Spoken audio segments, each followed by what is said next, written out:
os reflexos da pior tragédia da história do Rio Grande do Sul já começam a aparecer no campo.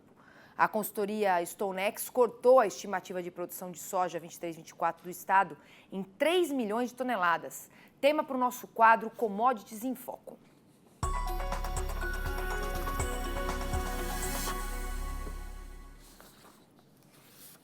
E para falar, dos impactos das enchentes na produção brasileira de grãos, eu converso agora com a especialista em inteligência de mercado de grãos da StoneX, Ana Luísa Lodge. Olá, seja muito bem-vinda aqui ao Mercado e Companhia. Olá, eu que agradeço o convite novamente. Ana, antes das enchentes, o Rio Grande do Sul, ele teria a segunda maior safra, produção aí de soja do estado. Considerando que, quando as chuvas começaram, 30% das lavouras estava por colher ainda, quais são os impactos que a gente consegue avaliar até agora? Olha, realmente o Rio Grande do Sul ele já tem um ciclo mais tardio da soja, né? Normalmente planta mais tarde do que outros estados, como Mato Grosso, Paraná, por exemplo. E esse ano a gente já teve alguns atrasos no início desse ciclo. Então, quando começou a chover de forma tão intensa no estado, ainda faltava cerca de 30% a colher. E o destaque, principalmente, a metade mais sul do estado, né? Você dividiu o estado no meio, a parte mais sul, que é aquela parte que ainda tem um ciclo ainda mais tardio. E é nessa parte mesmo que a gente espera as maiores perdas nas lavouras, né? Lavouras aí, como foi mostrada na reportagem anterior, que não vão nem conseguir colher essas lavouras. Então, por enquanto, a gente estima aí uma perda de 3 milhões de toneladas, com a safra do estado passando de 23 para 20 milhões de toneladas, mas a gente precisa avaliar aí nas próximas semanas o real tamanho do impacto e novos ajustes poderão ser feitos nesses números. Porque a gente sabe que o clima ainda está muito instável, no estado, e eu acho que vai ficar difícil, salvar parte da produção atingida pelas chuvas, A gente viu até a reportagem da Elisa Maliches, que muito da terra ali foi lavada, virou até uma areia, tem muitos dejetos, biomassa sendo, inclusive, assim, se desconstituindo, Então, é muito difícil essa recuperação. Você acha que o mercado já trabalha com a possibilidade, então, de uma perda ainda maior, Claro.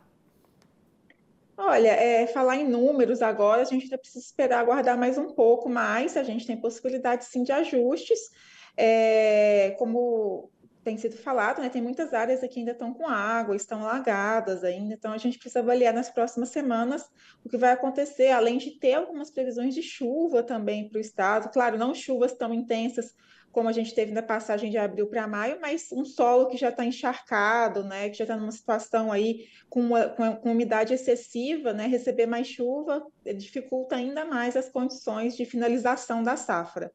E a gente sabe, Ana, que a colheita do milho já está praticamente encerrada, em todo o estado. Mas mesmo assim, você acha que existe algum risco para a safra, já que a gente tem muito problema de logística no estado, de escoamento, Está tudo muito travado ainda no Rio Grande do Sul.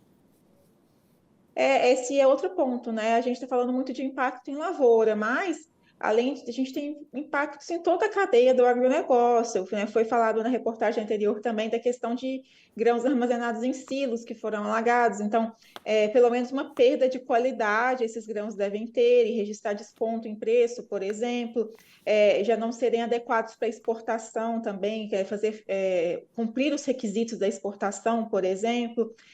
A questão logística também é acompanhada de perto, apesar que alternativas vão sendo ajustadas, aí, buscando-se rodovias, estradas alternativas, mas sim, impactou muito a questão logística. A situação do Porto de Rio Grande também é muito monitorada desde que aconteceram essas chuvas excessivas.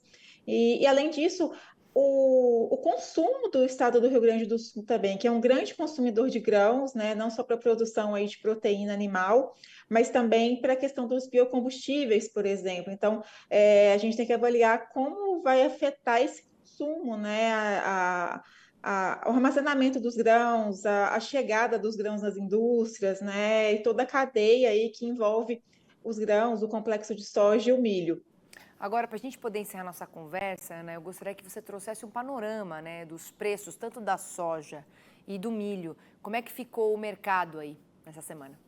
Olha, essa questão do Rio Grande do Sul, principalmente para a soja, né, como o milho já estava colhido, a gente teve aí alguma movimentação de alta dos preços, né, por causa dessa questão de perspectiva de perder parte das lavouras no Rio Grande do Sul de soja.